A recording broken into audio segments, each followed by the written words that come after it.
네, 안녕하세요. 성공의 이나모 신부입니다.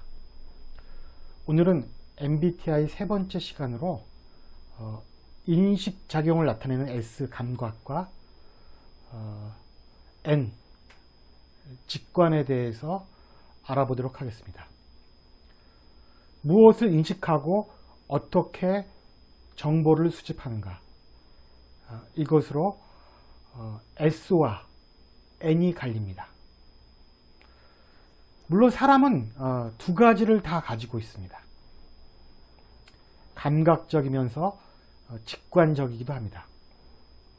그러나 어떤 것을 더 선호하냐를 따져보는 것이 바로 MBTI가 추구하는 바입니다. 즉 어느 것이 메인이고 어느 것이 서브인가를 찾아보는 것이죠. 가령 사과를 예로 들어보겠습니다. 여러분은 사과를 보면 어떤 생각이 드십니까? 사과는 둥글다, 사과는 시다, 맛있다 등의 대답을 하면 S일 확률이 높습니다. S, 센싱은 사과 자체에서 오감을 통해 정보를 이끌어내는 방식입니다. 즉 오감이란 시각, 청각, 미각, 후각, 촉각을 통해 인식하는 방법입니다. 즉 사과 자체가 주는 정보를 선호하는 인식인 것입니다. 그래서 S는 다음과 같은 특징을 지니고 있습니다. 구체적이다, 실리적이다, 단계적이다, 세밀하다, 데이터 중심, 경험적. 그런데 사과를 보고 이렇게 말하는 사람도 있습니다. 아이폰, 애플사요, 맞죠? 백설공주, 뉴튼, 사과하다, 미안해하다, 그 다음에 윌리엄 텔. 물론 사과와 관련이 있습니다. 아이폰도 애플사가 만들었고요.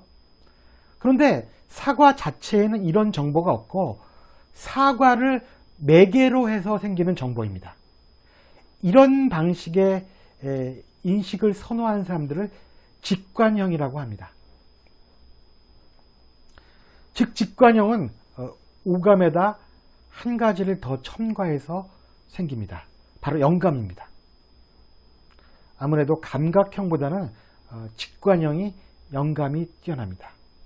그래서 N은 다음과 같은 특징을 지니고 있습니다. 예감적 미래, 상상적, 비약적, 가능성, 아이디어, 창의적이다. 그런데 이 중에서도 관찰해보니 S와 N을 가르는 대표적인 특징은 S는 인식에 있어서 구체적 현실을 선호하고 N은 추상적 상상을 선호한다는 점입니다. 구체적 현실과 추상적 상상, 이것이 가장 크게 두드러지는 S와 N의 특징인 것입니다. 어쩌면 정말 서로가 다른 사람이라고 보이게 하는 것이 바로 이 감각과 직관의 지표입니다. 어떤 사람은 이것이 마치 벽처럼 느껴질 때가 있다고도 말합니다. 확실히 그럴 수 있습니다.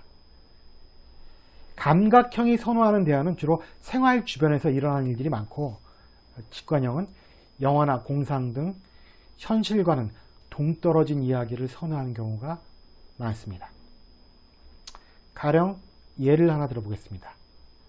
한 가족이 있는데 막내만 직관형이고 온 가족이 감각형인 식구가 있다고 가정해 보도록 하겠습니다. 직관형인 막내가 이렇게 얘기합니다.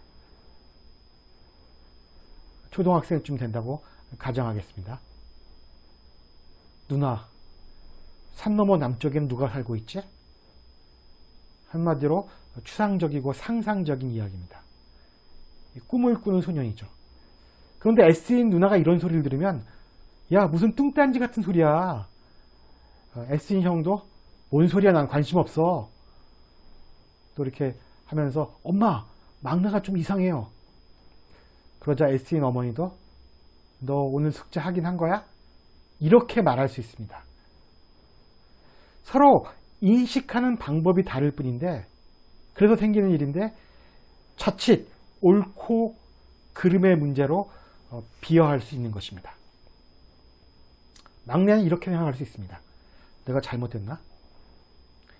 즉 다른 것인데 틀린 것으로 오해하기 쉬운 지표가 바로 S와 N입니다.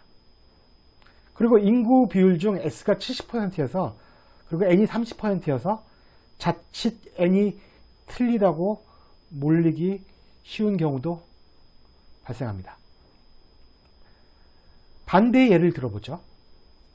반대로 S인 아들과 N인 아버지의 대화를 상상할 수 있습니다.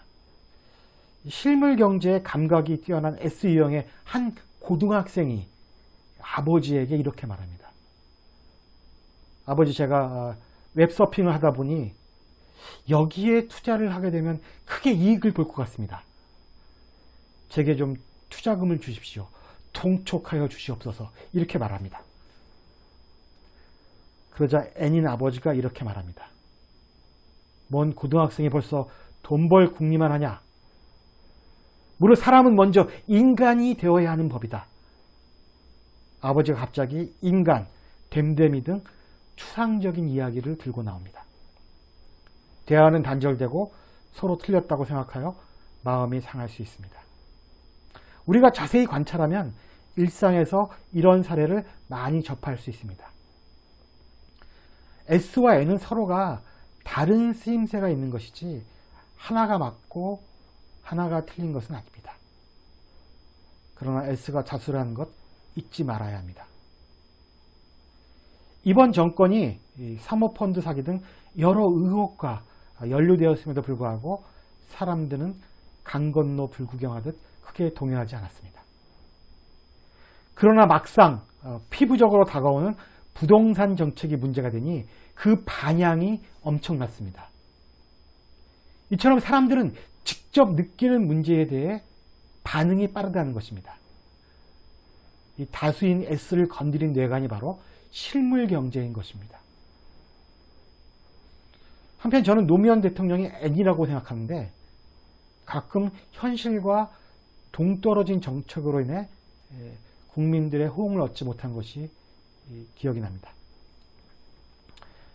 이제 S와 N의 강점과 약점에 대해서 알아보겠습니다.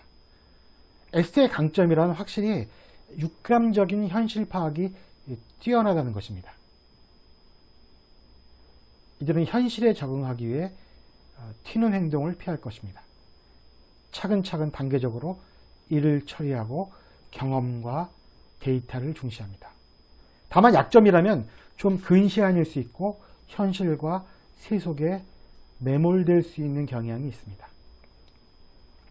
N 같은 경우 직관을 통한 비약이 그 장점입니다. 사과가 떨어지는 것을 보고 만류 인력을 생각해낸 뉴턴이야말로 직관형의 대표적인 사람입니다. 이처럼 전광석화처럼 일어나는 사고의 비약이 바로 만류 인력이라는 이론을 발견하게 된 것입니다. 그러나 이들의 약점은 현실에 뿌리를 내지 못하는 공상가가 될 수 있다는 점입니다. 게다가 이 F까지 주어지면, 즉 NF가 되면 그 주관적 상상은 끝을 모르게 됩니다. F는 감정을 말하는데 이 감정의 가장 큰 특징이 주관성이기 때문입니다. 어제 다르고 오늘 다른 것이 바로 감정입니다.